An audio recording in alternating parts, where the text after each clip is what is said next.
पूरे देश में चर्चा चल रही है। इन्होंने जो नारा दिया नहीं सहेगा राजस्थान, वो तो हमारे लिए बहुत फायदा कर रहा है, क्योंकि हिंदुस्तान में राजस्थान में चर्चा है बीजेपी को नहीं सहेगा राजस्थान। नारा ये है बीजेपी को नहीं सहेगा हिंदुस्तान, क्योंकि बीजेपी ने धोखा किया देश के साथ, राजस्थान के साथ, नौजवान के साथ, किसान के साथ, कर्मचारी के साथ, व्यापारी के साथ, विद्यार्थी के साथ, माँ बहन बेटी के साथ। जिस बीजेपी ने लोगों की रोटी छीन ली हो, जिन्होंने पराठे पर टैक्स लगा दिया, आटे पर टैक्स लगा दिया, जो महंगाई, गरीबी और भ्रष्टाचार के लिए जो बीजेपी जिम्मेदार है, उस बीजेपी को नहीं सहेगा राजस्थान। आप देख लेना।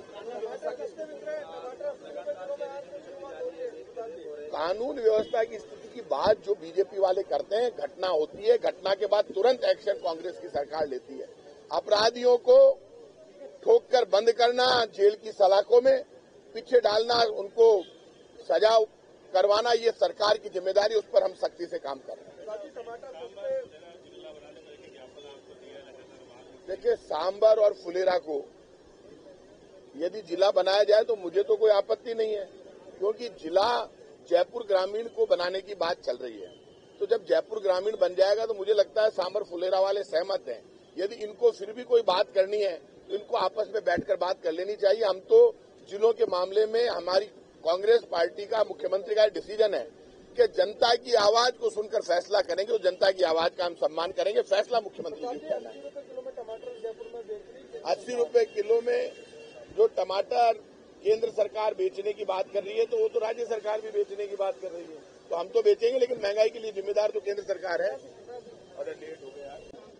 देखिए, भारतीय जनता पार्टी इस देश में महंगाई से खून के आंसू रुलाने के लिए जिम्मेदार है। पूरा देश जानता है कि केंद्र की बीजेपी की सरकार ने वादा किया था, चुनाव से पहले कहा था अब और नहीं महंगाई की मार, अब की बार बीजेपी सरकार आ गई।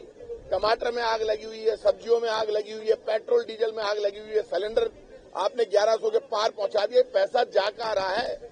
आप इतना पैसा इकट्ठा कर रहे हो, आप प्रसाद पर जीएसटी लगा दी, आपने आटे पर जीएसटी लगा दी, आपने रोटी पर जीएसटी लगाना चालू कर दिया, पराठे पर जीएसटी ले रहे हो। आप पराठा नहीं खाने देते, रोटी नहीं खाने देते, आटा नहीं खाने देते। तो बीजेपी ने तो लूटने का ठेका ले लिया जनता को।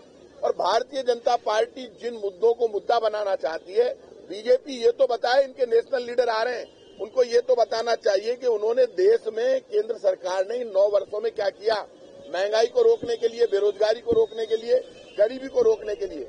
हम तो हमारी योजनाएं बताते हैं जनता को, हमारी योजनाओं के दम पर चुनाव मैदान में है, लेकिन ये भी तो बताए इन्होंने क्या किया। इन्होंने 9 वर्षों में कुछ किया ही नहीं। क्या बीजेपी की कोई उपलब्धि नहीं है? बीजेपी उपलब्धि पर बोलती नहीं है, बड़े बड़े डायलॉग मारते हैं, गलत बोलते हैं, डायरेक्ट कांग्रेस पर चार्ज लगाते हैं, और फिर यदि कोई कांग्रेस का नेता बोल दे तो उसको लेकर कोर्ट में चले जाते हैं।